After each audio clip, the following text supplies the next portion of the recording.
दोस्तों, calendar year 2025 की शुरुआत हम सबने यही प्रार्थना के साथ की थी कि ये साल हमारे सभी मित्र और बंधु बांधवों के लिए 2024 से बेहतर साबित हो।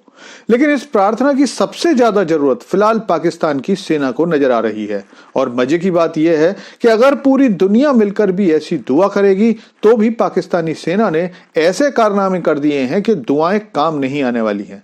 लेकिन अब सवाल उठता है कि इतना भी क्या हो गया कि पाकिस्तानी सेना और पाकिस्तानी सरकार के लिए यह साल एक बुरा सपना बनने वाला है। तो मैं आपको सारी बात बताता हूं, बस आप वीडियो में अंत तक बने रहिए। तो दोस्तों, इस समय दक्षिण एशिया में भारतीय उपमहाद्वीप पिछले कई सालों के सबसे अशांत माहौल से गुजर रहा है।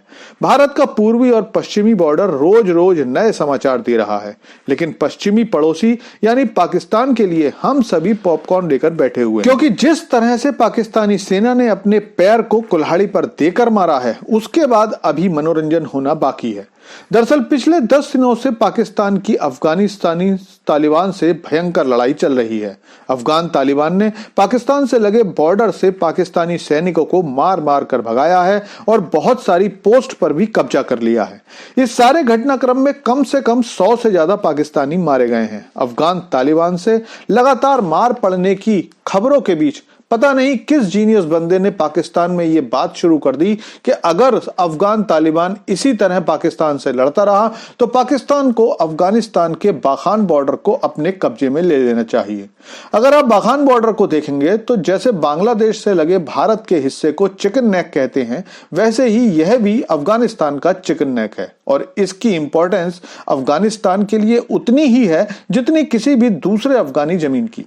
अब क्योंकि पाकिस्तानी मीडिया और पाकिस्तानी सेना हमेशा पश्तूनों से बात करते समय उन्हें अपने गुलाम की तरह ट्रीट करती है, तो पूरा मीडिया इस नैरेटिव को चलाने में लग गया।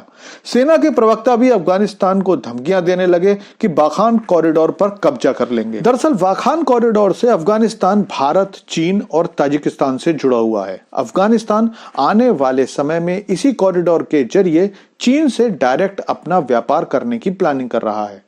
आप सोचोगे कि चीन अफगानिस्तान से क्या व्यापार करेगा, तो बता दूं कि फिलहाल भी चीन से ताजिकिस्तान होती हुई एक ट्रेन आती है और अफगानी सामान भरकर वापस लौटती है। अफगानिस्तान करीब 60 से 70 मिलियन का सामान चीन भेजता है। इसके अलावा अफगानिस्तान का मानना है कि जब भारत पीओके अपने कब्जे में ले लेगा तो अफगानिस्तान भारत से जमीन के रास्ते व्यापार करेगा, जिससे अफगानिस्तान के आर्थिक हालात और भी बेहतर होंगे। अब जिस वाखान कॉरिडोर के लिए अफगान तालिबान ने अगले 50 से 100 सालों की प्लानिंग की हुई है, उसे क्या वो पाकिस्तान को आसानी से लेने देगा? और अगर पाक सेना ने ऐसा दुस्साहस किया तो वाखान कॉरिडोर पाकिस्तानी सेना की कब्रिस्तान साबित होगा। लेकिन पाकिस्तानी प्रधानमंत्री की चेतावनी तो इसे और भी ज्यादा बिगाड़ देने वाली है, क्योंकि शहबाज शरीफ ने बयान दिया है कि अगर पाकिस्तान को तरक्की करनी है तो तालिबान को कुचलना ही होगा। जी हाँ, बिल्कुल यही शब्द इस्तेमाल किए गए हैं। लेकिन पाकिस्तानी सेना का बुरा समय केवल अफगानी तालिबान के कारण ही नहीं आया है, बल्कि सेना और सरकार को कमजोर देखकर बीएलए ने भी बलूचिस्तान में सेना पर हमले तेज कर दिए हैं, जिसमें पिछले 3 दिनों में ही 25 से ज्यादा जवान मारे गए हैं।